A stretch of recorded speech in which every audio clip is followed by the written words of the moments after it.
Bueno chicos, vamos a ver ahora el tema 8, que os dije ya que iba a hacer unos vídeos para que lo podáis repasar luego en casa, ¿vale? El que vimos en clase de la inversión y los gastos iniciales. Bueno, ya sabéis que en general la inversión se considera toda aquella compra de algún elemento para la empresa que tenga viso de durar más de un año, ya lo dijimos, y entre esos aspectos o esas partes de la empresa que se consideran que son inversiones, pues están pues evidentemente el local. Ya sabéis que en el local lo que tenemos que decidir siempre, y esto ya lo digo también para el plan de empresa, es si lo vamos a comprar o lo vamos a alquilar. Por tanto, si lo compramos sería una inversión, si lo alquilamos sería un gasto, el pago que hacemos del alquiler. Luego tenemos también las instalaciones, que ya sabéis que podemos hacer algún tipo de instalación en el local, y eso, como también va a durar más de un año, serían también considerados como inversiones. El mobiliario, mesas, sillas, armarios, todo eso sería considerado como mobiliario, y eso también es inversión porque dura más de un año, igual que la maquinaria, que es lo que necesitamos nosotros para hacer nuestra actividad empresarial. También las herramientas, evidentemente, porque las herramientas de la empresa, pues siempre todas las empresas suelen ser duraderas, evidentemente. Vehículos, ahí incluiríamos camiones, furgonetas o vehículos de la empresa, que también son inversiones porque duran más de un año. Los equipos informáticos, ya dijimos, como ordenadores y impresoras también. Y los programas informáticos también, porque el software de los programas se compra también, y las licencias para más de un año. Todo esto serían inversiones, así como las patentes y las marcas, que dijimos que eran para grandes empresas,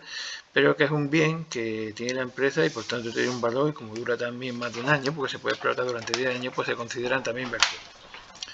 En cuanto a los gastos, dijimos que eran los bienes o servicios que suponían un uso más rápido, diríamos, y que se iba a consumir antes del año o gastar, y por tanto, entre estos gastos pues se encontraban los gastos de constitución de la empresa, que era para montarla, el notario y todo esto, los gastos de lanzamiento, que era como la publicidad inicial para darnos a conocer, el alquiler del local, los sueldos, suministros, los servicios profesionales de algún abogado que contratemos, el material de oficina, la mínima que compramos de mercadería o material para empezar a vender, y los gastos financieros, que eran la cuota del préstamo o los intereses que pagamos por el préstamo o crédito si tenemos que devolverlo. En fin, aquí lo que nos interesa es saber distinguir lo que es una inversión de un gasto, en cuanto a que lo que dura más de un año es inversión y lo que dura menos es un gasto. Ya vimos el ejemplo en clase para practicar con el ejemplo que venía en el libro. Luego tendríamos que hablar de lo que es la financiación. Bueno, la financiación, como sabéis, es, diríamos, la forma de obtener recursos para nuestra empresa, recursos económicos se refiere, ¿vale? Entonces, hace referencia un poco a saber de dónde viene el dinero, dónde los tengo para poder pagar esas inversiones y esos gastos que tengo que hacer, y por eso tengo que primero hacer un cálculo de las inversiones y gastos de todo lo que necesito para luego buscar la financiación o la forma de obtener ese dinero para llevar a cabo el proyecto. Entonces dijimos que había como dos fuentes, ¿no? Una propia y otra ajena. Las propias eran de la propia empresa y podían venir de aportaciones de los socios o de aportaciones de inversores, que eran externas, según el cuadro que venía en la página 165, ¿os acordáis? Que dijimos entre las propias aportaciones de los socios, que eran externas, estaba el capital que aportamos los socios y las implicaciones que podíamos hacer cuando metíamos a un socio o a otra persona que quería entrar en la sociedad. Luego estaban las aportaciones de los inversores, que ya vimos que eran los Business Angels o los ángeles de negocio y las sociedades de capital riesgo, que son, uno es individual y es a corto plazo, y la sociedad de capital riesgo es de una sociedad, de un grupo de gente que apoya y que es a medio y largo plazo. Ambos lo que quieren es rentabilizar su dinero de una forma rápida. Y otra forma de aportar inversiones podría ser el crowdfunding. El crowdfunding, que ya vimos que era lo último que vimos el otro día en clase, o la financiación colectiva, que es que se financiaban proyectos por internet y demás, pues también ahí se pueden aportar inversores si nos dan dinero para nuestro proyecto. En cuanto a la fuente de financiación interna, dijimos también que, vamos a pasar para adelante para que la veáis, aquí estaría, ¿vale? Hemos dicho los Business Angel Capital. Entre las internas estarían lo que es la reserva y la amortización, que ya explicamos que suponían pues sacar dinero de Las reservas vienen de los beneficios que nosotros tenemos a final de año, al restar los ingresos totales menos gastos totales, y de lo que ganamos pues reservamos un 10% para ir teniendo ahí un fondo para ir gastando. Y las amortizaciones, que dijimos que era la pérdida de valor que tenían los bienes, es decir, el coche, la mesa o la maquinaria, por el uso o porque se quedan obsoletos con el tiempo, y por tanto eso se le calcula con un porcentaje, que era una tabla que venía en la página 178, acordáis que lo vimos, y eso hace que nosotros podamos descontarnos eso como un gasto. Por tanto, es como un ahorro que vamos haciendo para luego cuando necesitemos el dinero. Esto sería en cuanto a la fuente de financiación propia. En cuanto a la fuente de financiación ajena, ya dijimos que estaba en principio todo lo que venía en el cuadro de la entrada, que eran el préstamo bancario, crédito bancario, leasing, renting, créditos comerciales de proveedores, descuento de letra y factoring y confirming, eso que venía en el cuadro de la entrada, y lo que tenemos que hacer es ir desglosándolo uno a uno. Es decir, vamos a empezar por el préstamo y empezamos un poco a hablar de las características que tiene. A ver, los préstamos, ya sabéis que es lo normal, pedir un préstamo a un banco, que hay que devolver ese dinero más luego unos intereses, y siempre diríamos las características del préstamo sería que nos dan un capital que se nos entrega cuando nosotros ya hacemos la petición o la solicitud, y después de haber analizado las circunstancias se nos entrega todo junto el primer día, y eso debe devolverse pues luego en años y en meses, que es lo habitual, poner una cuota mensual que va variando según si el capital, si el interés es variable o fijo. Si es fijo, se calcularía un tipo de interés, que es el segundo punto, para toda la vida del préstamo, es decir, directamente se divide por los meses que tiene el préstamo y se hace una fórmula matemática para aplicar tanto tipo de interés como el capital, y nos daría una cuota fija. Pero lo normal es que sea variable, y significa que se va revisando cada año. Variable significa que como el Euribor, que es el índice que se toma como referencia, va cambiando, pues puede ser cambiando cada año, y cada año por tanto nos va a dar, luego se prorratea por los meses del año y nos da una cuota fija durante todo el año, pero cada año se pagan cuotas distintas. De tal forma que si sube el Euribor pagaremos más porque se pagan más intereses, y si baja pagaremos menos porque se pagan menos intereses. Ahora mismo el Euribor sabéis que está en valores negativos, es decir, está por debajo de cero, precisamente para fomentar la inversión,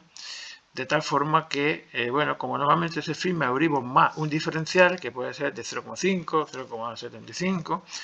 pues nos daría siempre a pagar algo de intereses, pero mucho menos que en otras ocasiones donde el Euribor ha estado más alto y se ha pagado más por la hipoteca. En cuanto a la cuota, hemos dicho que es el capital más los intereses, y las comisiones que nos pueden cobrar son una comisión de apertura y estudio, que suele ser normalmente 0,5 o entre un 0,5 o un 1 del préstamo solicitado, dependiendo de la negociación que hagamos con el banco. Cuanto más negociéis y regateéis, mejor, porque estamos hablando de cantidades muy importantes, pero el 1%, por ejemplo, ¿qué os digo yo?, de 40.000 euros, pues sería 400 euros. Por tanto, estamos hablando de una cantidad importante que si se puede uno evitar o reducir a la mitad a 200, porque un 0,5, pues mejor que mejor. Luego tenemos también la tasa anual equivalente, que esto es como si dijéramos el tipo de interés real que estamos pagando por el préstamo, ya que además de los intereses pues hay que pagar unos gastos de comisiones, y eso hace que se tome esto como referencia, incluyendo tanto gastos como comisiones y intereses. La comisión de cancelación es otra de las comisiones que se suele cobrar, ya lo dijimos, que es como si queremos amortizar el préstamo de forma anticipada. Por ejemplo, nos va a tocar la lotería y queremos devolver porque ya hemos pagado la mitad y queremos pagarlo de golpe, pues encima el banco también nos cobra otra comisión por cancelarlo. Tanto ellos no pierden nunca, son unos pequeños ladronzuelos, bueno, unos grandes ladrones los bancos, pero eso ya no es nuevo, y nos cobran por todo, casi por respirar. La entrada, el estudio, la comisión de apertura, comisión de cancelación, cuotas, intereses, te piden avales, vamos. Ellos se aseguran bien de trincar suficiente para que nunca dejes de pagar y que tú respondas siempre. Bueno, el plazo de devolución, ya sabemos que es el plazo que negociamos, la cantidad de años, diríamos, en que tenemos que ir devolviendo el préstamo, y eso hace que se haga por meses también. Normalmente se calcula luego para hacer por meses la cuota que nos sale del préstamo a pagar. Y el avalista suele ser pues una persona que nos tiene que avalar, siempre nos pide, normalmente es muy normal, lo normal es que se pida un avalista salvo que sea un préstamo de poca cantidad y a lo mejor con una nómina buena, pues puedan entender el banco que, no es, que es suficiente y que no necesita balista. Pero cuando se piden préstamos importantes, pues lo normal es que pidan a una balista, que es una persona que se hace cargo, diríamos, de pagar en caso de que no podamos nosotros. O bien él con alguna propiedad o una finca o un bien que tenga suficiente garantía para que si nosotros no pagamos, pues se cubre de ahí el banco. Y el seguro de vida sería lo último, que es algunas condiciones que pueden poner a los bancos, que es un seguro de vida para que en caso de que fallezca la persona que pide el préstamo, pues el banco luego a través de ese seguro puede recuperar el préstamo, porque además el seguro lo ofrece el propio banco y por tanto la ganancia es doble, de tal forma que si no puedes pagarlo, pues él mismo recupera el piso. Bueno, pues esto serían las características del préstamo, ¿vale? Y ya pasaríamos a ver lo que es otra forma de financiarse, que es el crédito bancario. Esto dijimos que era diríamos que era como una especie de financiación a corto plazo. A corto plazo siempre se entiende a menos de un año, ¿vale? Y la financiación a largo plazo se entiende a más de un año. Entonces, aquí hay que distinguir lo que es la diferencia entre un préstamo y un crédito. Dijimos, el préstamo suele ser para toda la vida, es decir, se pide a largo plazo y que se nos integra todo el primer día. El crédito es a corto plazo y lo que hace es que el banco nos pone una disposición en una póliza de crédito que se llama, o una cuenta corriente, como queréis llamarlo. Se nos pone una cantidad que oscila entre 3.000 y 6.000 euros para que pueda disponer de ella la persona o el empresario, el pequeño empresario, si alguna vez tiene alguna necesidad especial de liquidez o de dinero, porque le ha venido un mes malo y necesita tirar rápido de una cantidad de 1.000, 2.000 euros hasta 3.000 euros. Y entonces lo que hace es que la diferencia es que en el préstamo se paga por toda la cantidad del préstamo los intereses, porque se hace un cálculo matemático con una fórmula muy compleja y te da una cantidad fija a pagar como una cuota al mes, y el crédito se paga solamente por la cantidad que hemos usado en caso de que sea necesario. Por tanto, el préstamo se utiliza más bien para financiar inversiones o bienes de larga duración, que es préstamo a largo plazo, porque son inversiones fuertes, y el crédito se utiliza más bien para salir del paso de problemas que vayamos teniendo o para comprar mercaderías, que se dice,